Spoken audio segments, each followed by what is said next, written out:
Hello everyone, this is my channel chancellor computer institute. तो guys, आज हम लोग सी लैंग्वेज में स्टोरेज क्लासेस क्या होती हैं उसके बारे में डिस्कस करेंगे। ये जो स्टोरेज क्लासेस हैं ये हमारे फंक्शंस में एक मेन रोल क्रिएट करते हैं। जैसे कि आप फंक्शन में क्या चीज़ यूज़ कर रहे हैं, जैसे वेरिएबल्स। तो वेरिएबल्स जो भी हम यूज़ कर रहे हैं उसमें हमारे जो उसके एक्सेसिबिलिटी है वो कहाँ तक होती है।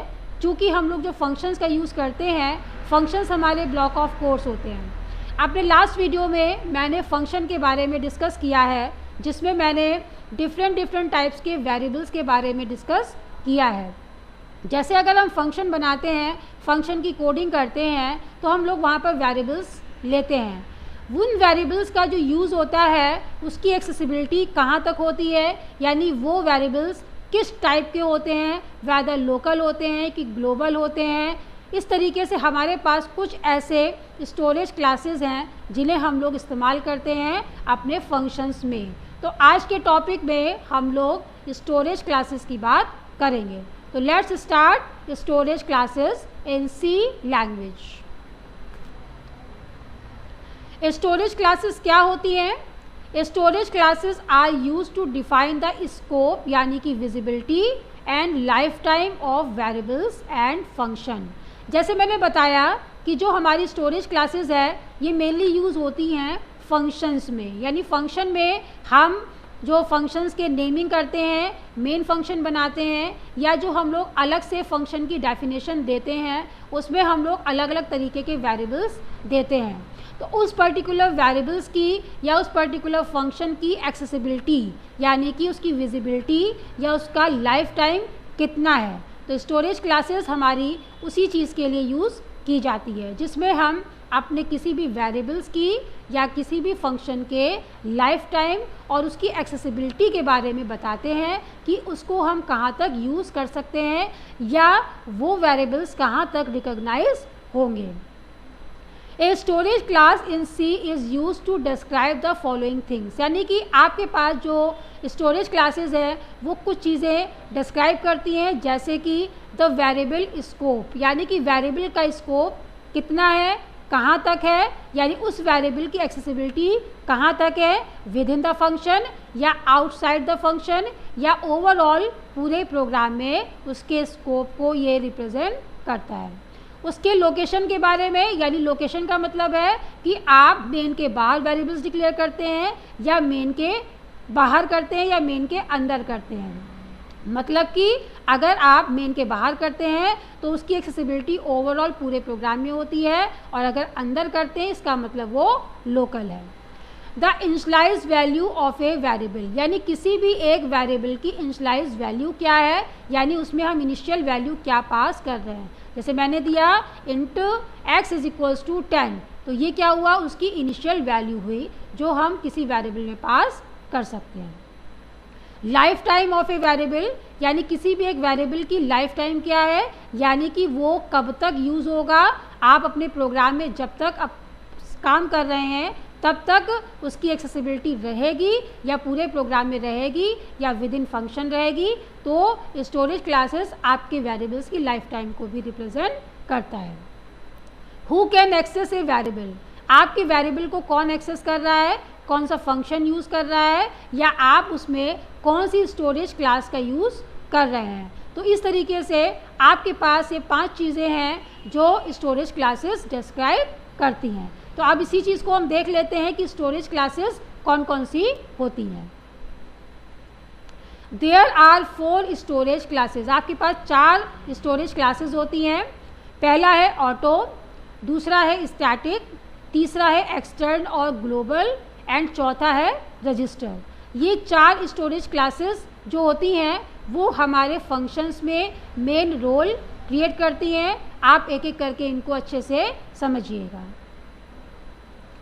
ऑटो स्टोरेज क्लास क्या होती है? It is also known as local variables, यानी कि जो वेरिएबल्स हम फंक्शन के अंदर डिक्लेयर करते हैं उन्हें हम लोकल वेरिएबल्स कहते हैं।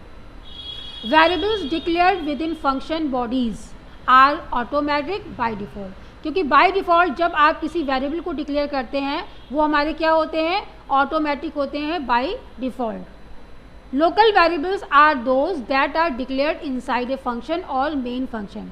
आप किसी भी फंक्शन के अंदर, अभी तक हम लोगों ने जब प्रोग्राम बनाए हैं तो जो भी हमने बनाया है वो मेन के अंदर बनाया है। लास्ट वीडियो में मैंने फंक्शंस के बारे में डिस्कशन किया था, तो उस फंक्शन में मैंने इंडिविजुअली अलग अलग फंक्शन बनाए जिसमें हमने वेरिएबल्स डिक्लेयर किए। तो हम देखेंगे कि हमारे जो फंक्शंस में जो वेरिएबल्स लिए हुए हैं वो कैसे यूज़ होते हैं, लोकल यूज़ होते हैं कि ग्लोबल यूज़ करते हैं। लेकिन अभी जो हम लोग बात कर रहे हैं वो हम लोग लोकल वेरिएबल्स की बात कर रहे हैं, यानी लोकल वेरिएबल्स वो होते हैं जो किसी एक फंक्शन के अंदर या फिर मेन फंक्शन के अंदर डिक्लेयर होते हैं। It is also known as automatic और इंटरनल वेरिएबल्स। उसको हम लोग ऑटोमेटिक भी कह सकते हैं और इंटरनल वेरिएबल्स भी कहते हैं। A local variable is created upon entry into its block and destroyed upon entry। यानी जब आप कोई एक लोकल वेरिएबल किसी फंक्शन के अंदर डिक्लेयर करते हैं तो जैसे ही आप फंक्शन के अंदर जाते हैं वो तब तक काम करता है जब तक आप फंक्शन के अंदर हैं, और जैसे ही आप फंक्शन से बाहर आ जाएंगे आपका वो पर्टिकुलर वैल्यू या वेरिएबल है वो उसी फंक्शन के अंदर काम करेगा, यानी उसकी accessibility outside of any function नहीं होगी। तो लोकल वेरिएबल्स हमारे वो वेरिएबल्स होते हैं जो विद इन फंक्शन ही काम करते हैं। The keyword auto can be use to explicitly specify the storage class. वैसे तो नॉर्मल जब हम लोग किसी वेरिएबल को यूज़ करते हैं वो डिफ़ॉल्ट में ऑटोमेटिक ही होते हैं, लेकिन अगर आप इन केस किसी भी वेरिएबल को एक्सप्लिसिटली अगर डिफ़ाइन करना चाहते हैं तो उसके लिए आपको क्या देना होगा, ऑटो कीवर्ड। तो ऑटो एक कीवर्ड है जिसका यूज़ होता है कि आप अगर स्टोरेज क्लास में ऑटोमेटिक यानी कि अगर आप लोकल बनाना चाहते हैं तो उसके लिए आप ऑटो कीवर्ड का यूज़ कर सकते हैं। वैसे ये ऑप्शनल होता है, आप दें चाहे ना दें तो वो वेरिएबल आपका लोकल ही होगा। एग्जाम्पल क्या है, auto int A comma B, auto float F. यानी कोई भी वेरिएबल आपको अगर ऑटोमेटिक करना है तो आप दे भी सकते हैं और आप ज़रूरी नहीं है कि आप ऑटो कीवर्ड का यूज़ करें, नहीं भी देंगे तो भी वो फंक्शन के अंदर लोकल ही होगा। The storage class is auto by default, the keyword auto is seldom use. जैसे मैंने बताया कि ऑटो कीवर्ड वो आप यूज़ करें या ना करें कोई फ़र्क नहीं पड़ता, क्योंकि बाय डिफ़ॉल्ट ये आपका ऑटो ही होता है। When a block is entered the system allocates memory for the automatic variable.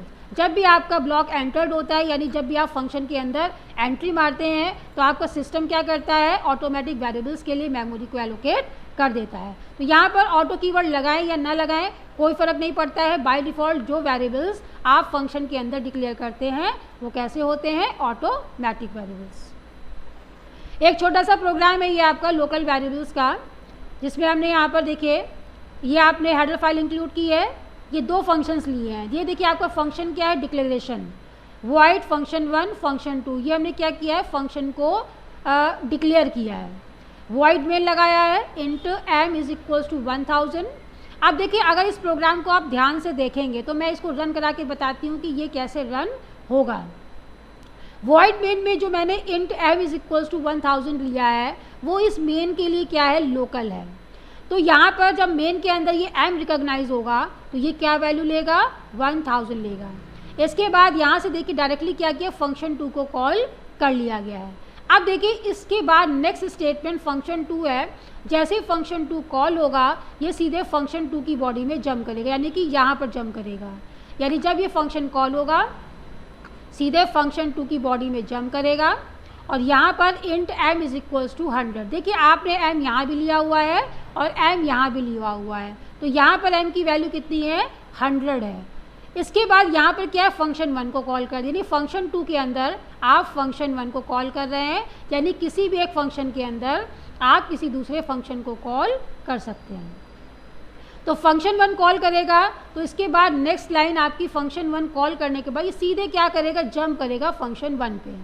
Function 1 पे जंप करेगा फिर सीधे अंदर जाएगा। यहाँ पर देखिए फिर से m आ गया, m फंक्शन 1 में भी है, m फंक्शन 2 में भी है और m वॉइड मेन में भी है। तो फंक्शन 1 में जैसे ही जाएगा m की वैल्यू 10 करेगा। तो जब यहाँ पर प्रिंट करेगा m की वैल्यू को, तो क्या प्रिंट करेगा, m की वैल्यू 10 प्रिंट करेगा। अब चूंकि ये फंक्शन कहाँ से कॉल हुआ है, फंक्शन 2 से, तो जैसे यहाँ से प्रिंट कर लेगा, क्लोजिंग मिलेगी, सीधे फंक्शन 2 के यहाँ पर जंप कर जाएगा।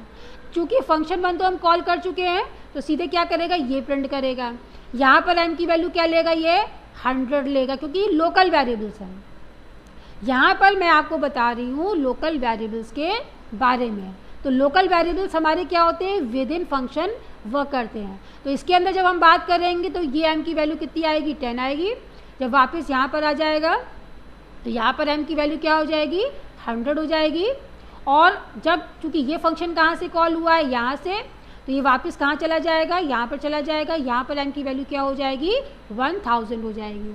तो इस तरीके से यहाँ पर जब ये प्रिंट कर देगा, गेट ch यानी स्क्रीन होल्ड होगी, तो इसका आउटपुट क्या आ जाएगा, सबसे पहले आएगा 10, फिर आएगा 100 और फिर आएगा 1000। इस तरीके से आप यहाँ पर लोकल वेरिएबल्स का यूज़ कर सकते हैं। आप इस प्रोग्राम को एक बार अपने सिस्टम पे बना के देखिएगा और इसके आउटपुट को देखिएगा कि ये लोकल वेरिएबल्स किस तरीके से काम करते हैं। The static storage class, the static variables hold their values throughout the execution of the program. जैसे हम लोगों ने अभी लोकल वेरिएबल्स की बात की है, इसी तरीके से हमारे स्टैटिक वेरिएबल्स होते हैं जो अपनी वैल्यू को होल्ड करते हैं throughout the execution of program, यानी प्रोग्राम के एग्जीक्यूशन के समय पर वो उसकी वैल्यू को रिटेन करता है या वो अपनी वैल्यू को होल्ड किए होता है। It allows a local variable to retain its previous value when the block is reentered. ये आपके लोकल वेरिएबल्स को अलाउ करता है कि वो अपनी पहले वैल्यू को, यानी कि प्रीवियस वैल्यू को रिटेन करे, यानी उसको मेंटेन करके रखे व्हेन द ब्लॉक इज री एंटर्ड, जब आपका ब्लॉक दोबारा से एंटर करता है। A static variable is stored at a fix memory location in the computer. और स्टैटिक वेरिएबल्स ये क्या करते हैं, कंप्यूटर में एक फिक्स मेमोरी लोकेशन स्टोर करते हैं for a particular static variables and is created and initialize once. और ये एक बार क्रिएट किए जाते हैं और इन्हें एक ही बार इनिशियलाइज किया जाता है, क्योंकि ये अपनी वैल्यू को खुद रिटेन करते हैं। When the program is first started, जब आपका पहला प्रोग्राम शुरू होता है।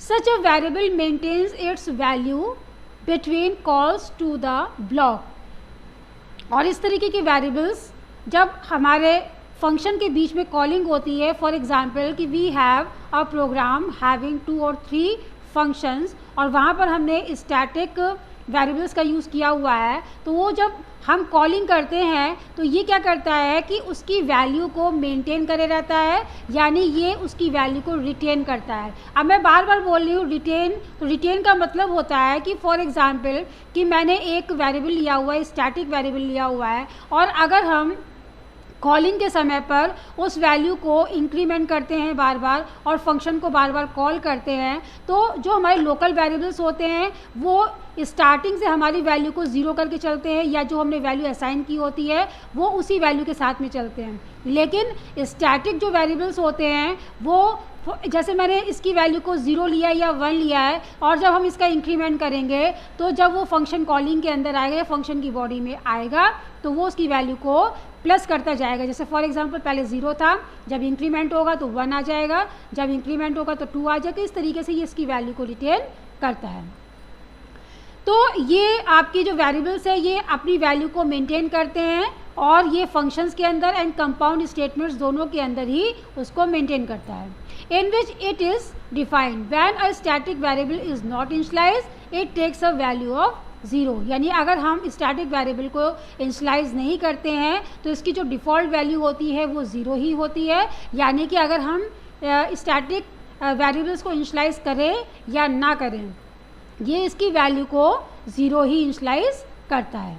तो स्टैटिक स्टोरेज क्लासेस हमारी वो स्टोरेज क्लासेस होती हैं जो आपकी वैल्यू को रिटेन करती हैं। अब ये कैसे करती हैं हम आगे एक छोटा सा एग्जांपल देकर इसको देखते हैं, लेकिन इससे पहले ये भी देखेंगे कि हमारी स्टैटिक स्टोरेज जो क्लास है वो 2 प्रकार की होती हैं। देखते हैं आगे। Static variables are of 2 types, 2 प्रकार के होते हैं। Internal static variables, external static variables. Internal जैसा कि नाम है इसका, इंटरनल का मतलब क्या होता है, जो हम variables inside the function use करते हैं, और एक्सटर्नल का मतलब होता है जो आउटसाइड द यूज़ करते हैं, यानी outside of the function. External static variables are declared outside of all functions including the main function. यानी कि अगर हम मेन फंक्शन के बाहर, मेन फंक्शन के बाहर का मतलब है कि हमारे पास एक मेन फंक्शन होता ही होता है, दैट इज़ कंपलसरी। लेकिन अगर हम एक से ज़्यादा फंक्शन बनाते हैं, तो अगर हम मेन फंक्शन के बाहर किसी भी वेरिएबल को डिक्लेयर करते हैं तो वो हमारा एक्सटर्नल स्टैटिक वेरिएबल भी हो सकता है, और वो हमारा एक्सटर्नल वेरिएबल यानी कि ग्लोबल वेरिएबल भी हो सकता है। दे आर ग्लोबल वेरिएबल्स, वो हमारे ग्लोबल वेरिएबल्स भी होते हैं, but are declared with the keyword static. लेकिन आपको ये ध्यान रखना पड़ेगा कि हमें वहाँ पर स्टैटिक कीवर्ड का यूज़ करना कंपलसरी है। यानी कि जब भी हम स्टैटिक वेरिएबल्स, चाहे वो आपके एक्सटर्नल हो चाहे वो आपके इंटरनल हो, दोनों ही केस में आपको स्टैटिक कीवर्ड का यूज़ करना कंपलसरी है। The external static variables can not be use across multi file program. आप मल्टी फाइल प्रोग्राम में स्टैटिक वेरिएबल्स का यूज़, यानी एक्सटर्नल स्टैटिक वेरिएबल्स का यूज़ नहीं कर सकते। यानी कि अगर आपके पास एक से ज़्यादा फाइलें हैं और आप उसको इंटरैक्ट करते हैं, तो एक्सटर्नल स्टैटिक वेरिएबल्स उसमें काम नहीं करेगा। यह सिर्फ और सिर्फ आपका एक सिंगल फाइल पे ही वर्क करेगा। इंटरनल स्टैटिक वेरिएबल्स क्या होते हैं? Internal static variables are those which are declared inside a function. जैसे हम लोगों ने अभी लोकल वेरिएबल्स की बात की है, जो लोकल वेरिएबल्स हमारे फंक्शन की जो बॉडी होती है उसी के अंदर डिक्लेयर किए जाते हैं। जो मैंने अभी आपको एक एग्जाम्पल के द्वारा बताया हुआ है कि हमारे जो लोकल वेरिएबल्स होते हैं वो हमारे लोकल होते हैं, यानी वो विद इन फंक्शन वर्क करते हैं। इसी तरीके से आपके इंटरनल स्टैटिक वेरिएबल्स होते हैं जो विद इन फंक्शन ही काम करते हैं। The scope of internal static variables extend up to the end of the function. और जो इसका स्कोप होता है वो आपका फंक्शन के लास्ट तक रहता है, in which they are defined, जिसके अंदर वो डिफाइन किए गए हैं। Internal static variables are similar to auto variables, यानी ये जस्ट लाइक ऑटो वेरिएबल्स की तरह, यानी कि लोकल वेरिएबल्स की तरह हैं, लेकिन they remain in existence alive throughout the reminder of the program. But दोनों में सिर्फ इतना अंतर है कि जो आपके लोकल वेरिएबल्स होते हैं, अगर हम local variables int a is equal to 0 लेते हैं, तो अगर हम सपोज ए का इंक्रीमेंट नॉर्मली करते हैं किसी फंक्शन की कॉलिंग के समय पर, या लूपिंग के द्वारा हम किसी फंक्शन को कॉल करते हैं, तो ये क्या करेगा, ये आपकी हर बार वैल्यू को 0 से ही इनिशियलाइज करेगा और प्रिंटिंग में भी 0 0 ही आएगा। लेकिन अगर आप इंट के जगह पर, यानी कि अगर आप ये इंट के साथ में स्टैटिक कीवर्ड का यूज़ करते हैं, तो ये क्या करेगा, उसकी वैल्यू को कंटेन करेगा। यानी कि वो अगर हम इंक्रीमेंट के दौरान उसकी वैल्यू को प्रिंट कराएंगे तो वो क्या करेगा, वो अपनी वैल्यू को मेंटेन रखेगा। यानी इंक्रीमेंट के दौरान वो 0 1 2 3 एसेट्रा टाइप से, यानी जितने भी टाइप से या जितने भी प्रकार से हम या जितनी भी बार हम प्रोग्राम को रन कराएंगे उतनी बार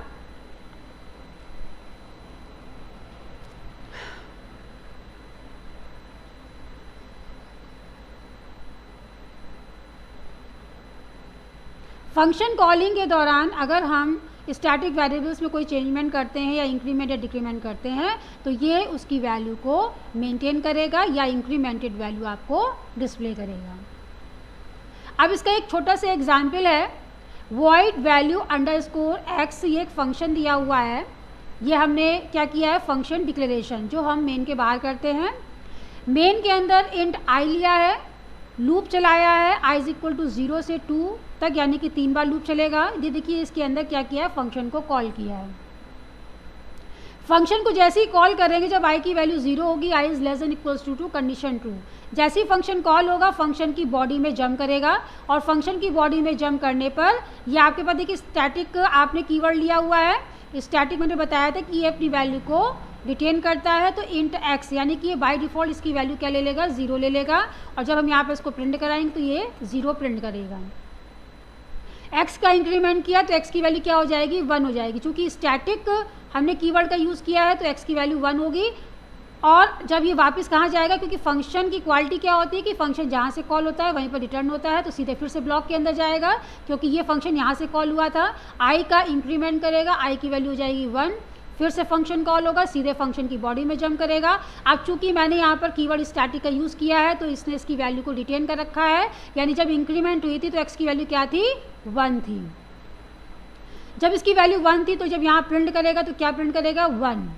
फिर एक्स का इंक्रीमेंट हुआ, एक्स की वैल्यू हो गई 2, फिर से क्लोजिंग मिला, फिर से इसके अंदर गया, आई का इंक्रीमेंट कर दिया है, आई की वैल्यू हो गई 2, कंडीशन ट्रू है, अंदर जाएगा, फिर से फंक्शन कॉल हुआ, सीधे फंक्शन की बॉडी में जंप किया।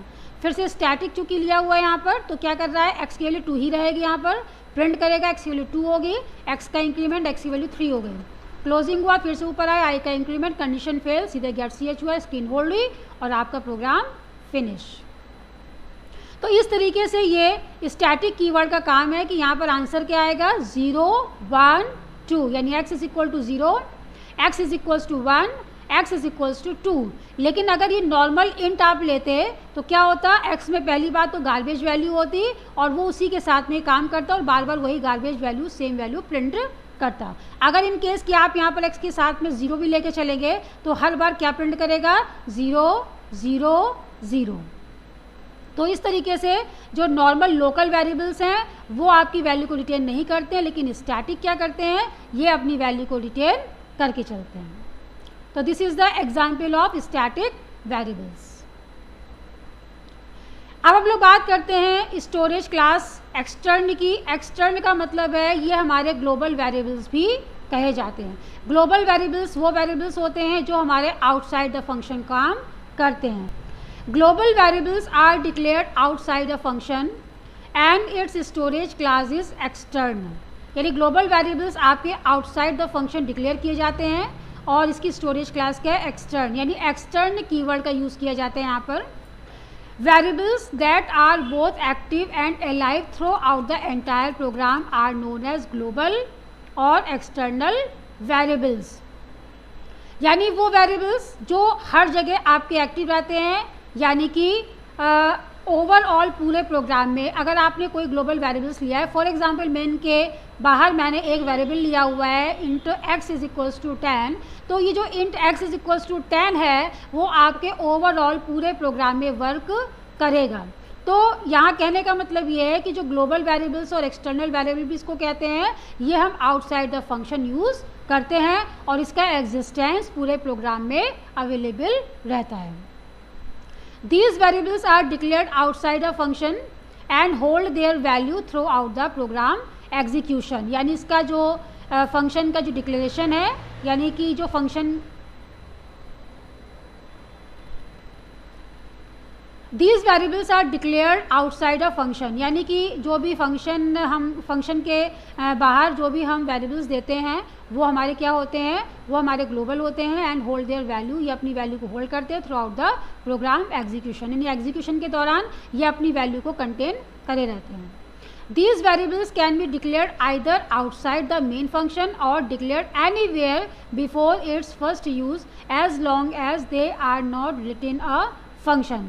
कहने का मतलब ये है कि अगर आप ग्लोबल वेरिएबल्स को इंडिकेट करना चाहते हैं तो आप एक्सटर्न कीवर्ड का यूज़ कर सकते हैं, और अगर आप चाहते हैं कि फंक्शन के अंदर आपके ग्लोबल वेरिएबल काम करें तो उसको हम एक्सटर्न कीवर्ड से यूज़ कर सकते हैं। लेकिन अगर आउटसाइड देते हैं तो वो ग्लोबल ही ग्लोबल होते हैं, यानी कि आपके वो वेरिएबल्स ग्लोबल होते हैं जो आउटसाइड काम करते हैं। लेकिन अगर आप इंटरनली उसको देना चाहते हैं, फंक्शन के अंदर भी ग्लोबल वेरिएबल देना चाहते हैं, तो वो कैसे काम करेंगे, एक्सटर्न कीवर्ड से उसको आप यूटिलाइज कर सकते हो, उसको आप वहाँ पर डिक्लेयर करके उस वेरिएबल को ग्लोबल बना सकते हो।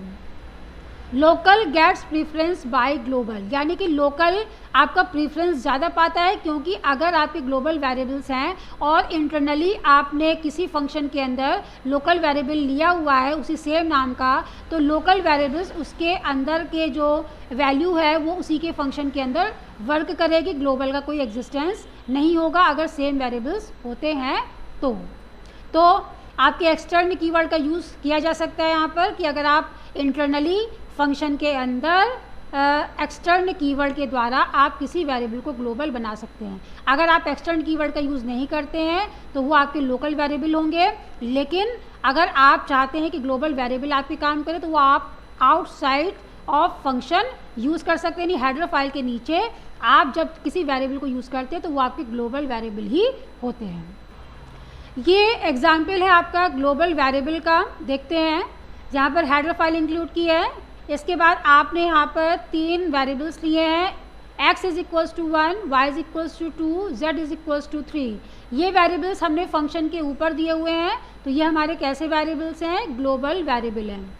उसके बाद हमने एक फंक्शन बनाया है फन नाम का, जो एक वैल्यू को रिटर्न करेगा। यानी रिटर्न का मतलब मैंने बताया था कि अगर आप यहाँ पर किसी भी डेटा टाइप को डिक्लेयर करते हो, इंट, कैर, फ्लोट, डबल वगैरह, तो ये क्या है कि this function returns any value, यानी ये कोई ना कोई वैल्यू रिटर्न करेगा। लेकिन अगर हम नहीं चाहते हैं तो यहाँ पर हम वॉइड का भी यूज़ कर सकते हैं, उस कंडीशन में हम रिटर्न का यूज़ नहीं करेंगे।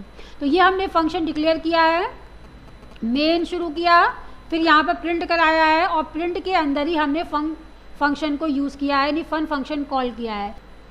तो यहाँ पर प्रिंटअप फंक्शन दिया है, जैसे ही फन फंक्शन कॉल होगा सीधे फंक्शन की बॉडी में जंप करेगा।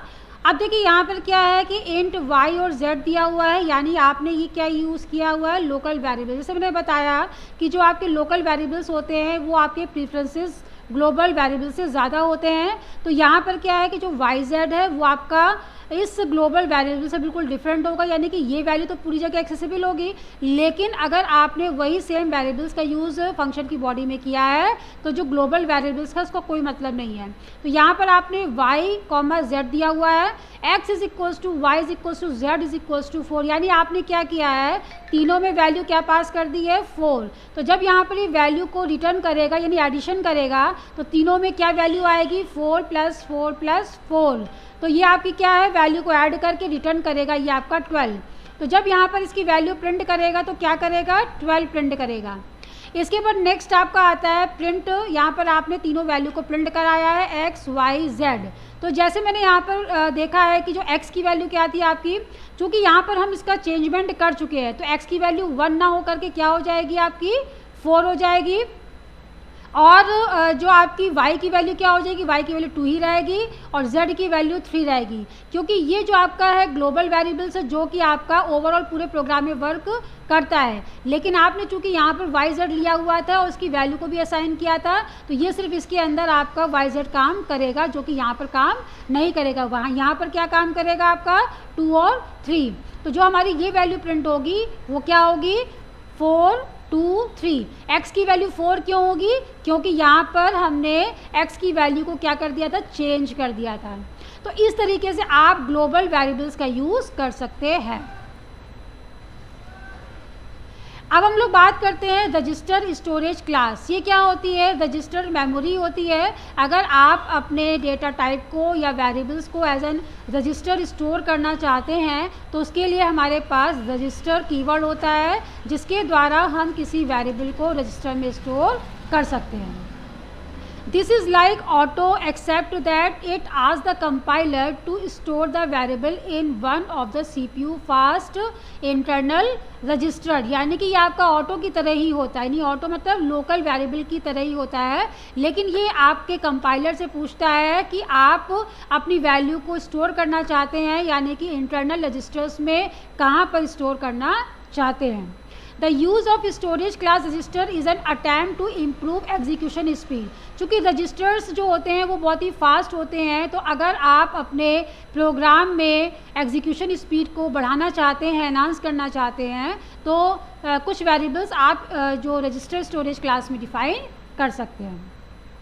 Van speed is a concern, जब हमारी स्पीड का क्वेश्चन उठता है तो the programmer may choose a few variables, कुछ ऐसे वेरिएबल्स वो चूज़ कर सकता है that are most frequently accessed, जो बहुत ही ज़्यादा यूज़ होते हैं और बहुत ही बार बार हमें यूज़ करने पड़ते हैं, and declare them to be of storage class register. यानी ऐसे वेरिएबल्स, जैसे हम लोग कोई भी वेरिएबल्स ऐसे होते हैं जो हमें बार बार यूटिलाइज़ करने होते हैं, बार बार यूज़ करने होते हैं, तो उन रजिस्टर्स को मतलब उस वेरिएबल्स को आप एज एन रजिस्टर स्टोर कर सकते हैं।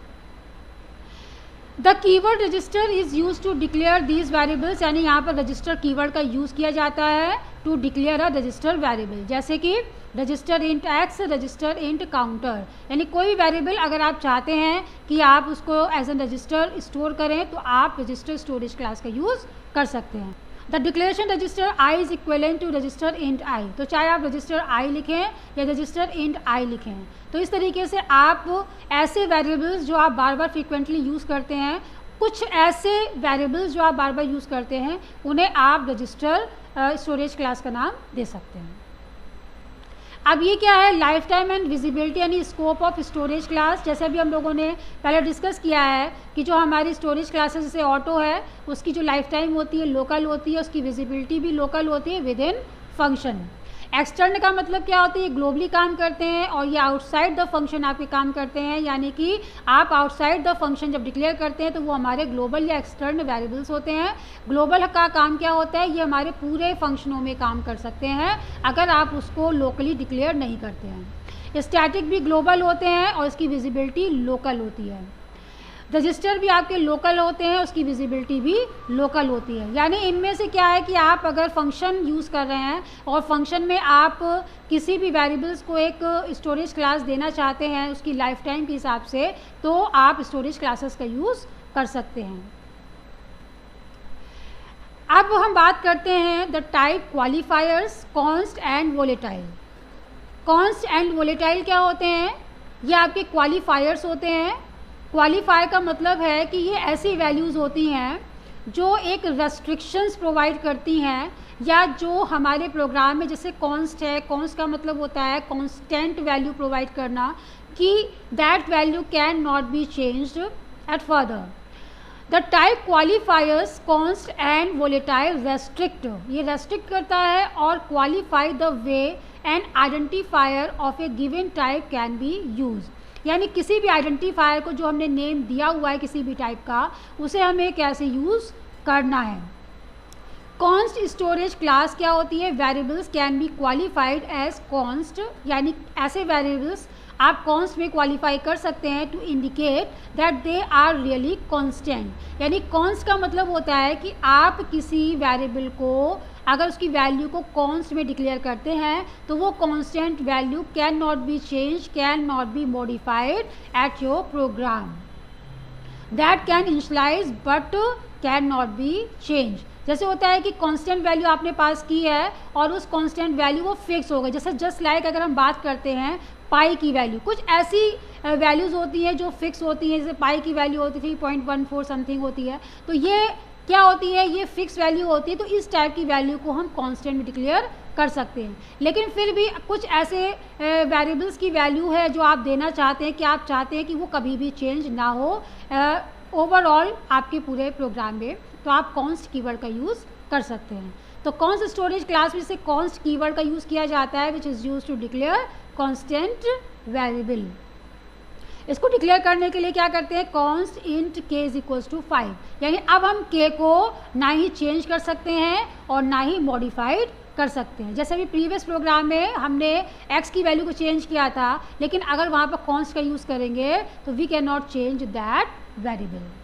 तो कॉन्स्ट का काम क्या होता है, कॉन्स्टेंट वैल्यू को डिक्लेयर करना है। वोलेटाइल स्टोरेज क्लास क्या होती है, variables can also be termed volatile, यानी वेरिएबल्स को हम वोलेटाइल भी कहते हैं, to indicate that their value may change unexpectedly during the execution of the program, यानी प्रोग्राम के एग्जीक्यूशन के दौरान आपकी जो वैल्यू है वो अनएक्सपेक्टेडली चेंज हो सकती है।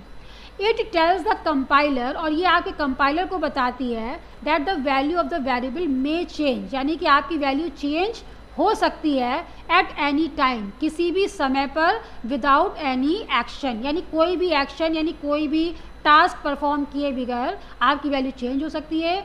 Being taken by code the computer finds near by, यानी अगर आप कोई भी काम कर रहे हैं तो ये विदाउट एनी टास्क या विदाउट एनी एक्शन इसकी वैल्यू ऑटोमेटिकली चेंज हो जाती है। तो ये आपके कंपाइलर को बताता है कि इसकी वैल्यू कभी भी चेंज हो सकती है। तो वोलेटाइल वैल्यू जो होती है वो आपकी एक प्रकार से इंडिकेट करती है कि आपकी value may change unexpectedly during the execution of the program. इसका डिक्लेरेशन कैसे होता है, देखिए यहाँ पर एक्सटर्न कीवर्ड का भी यूज़ किया है, कॉन्स्ट कीवर्ड का भी यूज़ किया है, वोलेटाइल भी यूज़ किया है और इंट x1 लिया है। अब देखिए एक्सटर्न का मतलब होता है ग्लोबली, कॉन्स्ट का मतलब हो गया कॉन्स्टेंट हो गया, नहीं we can not change the value, and volatile का मतलब क्या होता है कि x1 की वैल्यू कभी भी चेंज हो सकती है। अब इसके डिक्लेरेशन में क्या लिखा है, the extern means look for it anywhere. Extern का मतलब क्या हो गया कि आप इसको कहीं पर भी देख सकते हैं, यानी ये जो वेरिएबल है वो आपका कहीं पर भी लुकअप हो सकता है, आइदर इन दिस फाइल यानी इस फाइल में भी, और इन सम अदर फाइल और किसी दूसरी फाइल में भी हो सकता है। The qualifier volatile indicates that the object may be acted on by the hardware. जो आपका क्वालिफायर वोलेटाइल है ये इंडिकेट करता है कि जो आपने ऑब्जेक्ट पास किया है, जो आपका ऑब्जेक्ट है वो ऐसे एक्ट करेगा जैसे कि ये हार्डवेयर के द्वारा जो भी इसको करना है, या हार्डवेयर जिस तरीके से इसको एक्ट करना चाहता है वो उसको कर सके। Because const is also a qualifier, क्योंकि कॉन्स्ट क्या है, एक वेरिएबल है, ये भी आपका एक क्वालिफायर है। The object may not be assigned to, यानी आप इसके ऑब्जेक्ट को असाइन नहीं कर सकते, इसकी वैल्यू को असाइन नहीं कर सकते, इंक्रीमेंटेड नहीं कर सकते, और decremented within the program. जैसे हमने अभी लास्ट पेज पे बताया है कि जो कॉन्स्ट कीवर्ड है उसका काम क्या होता है, फिक्स वैल्यू करना। तो इसी तरीके से आपका जो कॉन्स्ट है, अगर आपने यहाँ कॉन्स्ट लगा दिया है तो इसका मतलब है कि हम उसके ऑब्जेक्ट को न असाइन कर सकते हैं और ना ही इंक्रीमेंट कर सकते हैं और ना ही डिक्रीमेंट कर सकते हैं, यानी हम कोई चेंजमेंट नहीं कर सकते हैं। The hardware can change the clock, जो आपका हार्डवेयर है वो क्लॉक को चेंज कर सकता है, but the code can not, लेकिन कोड को चेंज नहीं कर सकता है।